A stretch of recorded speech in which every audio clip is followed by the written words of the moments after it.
महाराज जी को कोटि कोटि प्रणाम। महाराज जी, छोटे से अहंकार के कारण मैं जो भी कर्म करता हूँ, उसके बाद मेरा मन बहुत अशांत हो जाता है। करते समय मुझे याद ही नहीं रहता कि मुझे ये नहीं करना चाहिए या मुझे ये करना चाहिए। हालांकि मुझे याद रहता है और पता रहता है कि मुझे ये नहीं करना चाहिए। हम गलत बातें बोल देते हैं कि हमें पता ही नहीं होता कि ये गलत था। मुझे पता ही नहीं था कि ये गलत है। लेकिन नहीं, मुझे पहले भी पता था कि मैं कुछ गलत करने जा रहा हूँ और करते समय डर भी लगता है कि मैं कुछ गलत तो नहीं कर रहा हूँ।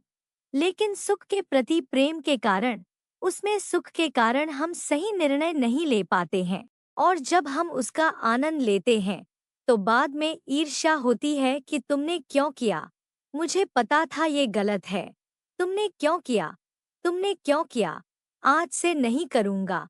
लेकिन फिर 2-4 घंटे बाद जब किसी आनंद का संयोग बनेगा तो फिर वही स्थिति होगी कि नहीं करना चाहिए, मैं क्यों कर रहा हूँ।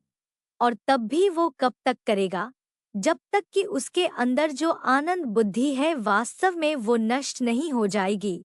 जो भी आनंद में आनंद बुद्धि है, हम बाहर से कहेंगे कि हमारी इच्छा नहीं थी, हम नहीं करना चाहते थे, अच्छा है, वो सही कह रहा है, लेकिन अंदर से उसमें खुशी थी, इसलिए न चाहते हुए भी उसे करना पड़ा और वो तब तक करता रहेगा जब तक कि खुशी बुद्धि नहीं निकल जाती।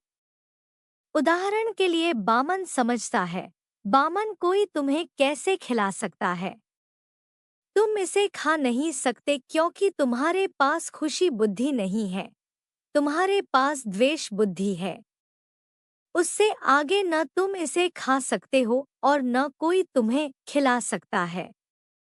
लेकिन उल्टी करने से पहले वो रबड़ी रसगुल्ला जैसी चीज कोई और आपको खिला सकता है, आप भी खा सकते हैं, क्योंकि उसमें सुख बुद्धि है, द्वेष नहीं है।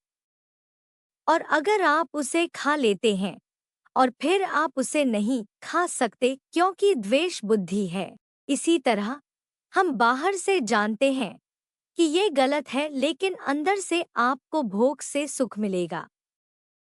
अब वो क्रियाएं होंगी, चाहे वो मांस खाना हो, शराब पीना हो, उम्र के बारे में सोचना हो, चोरी करना हो, कोई भी ऐसी चीज जिसमें अंदर से सुख हो, अगर वो क्रिया बाहर से गलत भी हो तो हम उसे रोक नहीं पाएंगे। वो सुख बुद्धि भजन से नष्ट हो जाती है जब हमारे अंदर ज्ञान प्रकट होता है। नहीं, अपने पास बैठी अपनी बहन को देखो, क्या हमारी पाप बुद्धि आएगी? क्या वो हमारी बहन है? नहीं आएगी। ये तो राक्षस ही होते हैं, मैं उनकी बात नहीं करता, मैं इंसानों की बात कर रहा हूँ। कोई भी इंसान ऐसा नहीं होता, लेकिन किसी और की बहन या बेटी को देखकर ऐसा क्यों होता है? वो भी हमारी तरह किसी की बहन या बेटी है, जैसे हमारी बहनें और बेटियां होती हैं। ऐसा क्यों होता है? क्योंकि उनमें हमारा भोग, सुख और अपनापन का भाव नहीं होता। और अगर पूरे ब्रह्मांड में हर माँ बहन के प्रति अपनापन हो तो ही वह व्यक्ति भगवान को प्राप्त करता है। गोस्वामी जी लिख रहे हैं कि राम माँ के समान है, लेकिन स्त्रियों का धन उन पर भारी है। तुम्हें अपना जीवन प्यारा है, तुम्हारा मन मंगलमय है। हम पाप तभी करते हैं जब हम भोग भोगते हैं और विमुख हो जाते हैं। आत्मीय होने में कोई पाप नहीं है। अगर आपकी 4 बेटियां हैं और आप उनके बीच बैठे हैं, हंस रहे हैं, खेल रहे हैं, तो पाप के विचार आएंगे। अगर नहीं तो फिर हम अपनी 4 बहनों को बाहर क्यों देखते हैं और उनमें दोष क्यों देखते हैं? हमें यह विवेक तो रखना ही होगा ना? हमें विवेक तो रखना ही होगा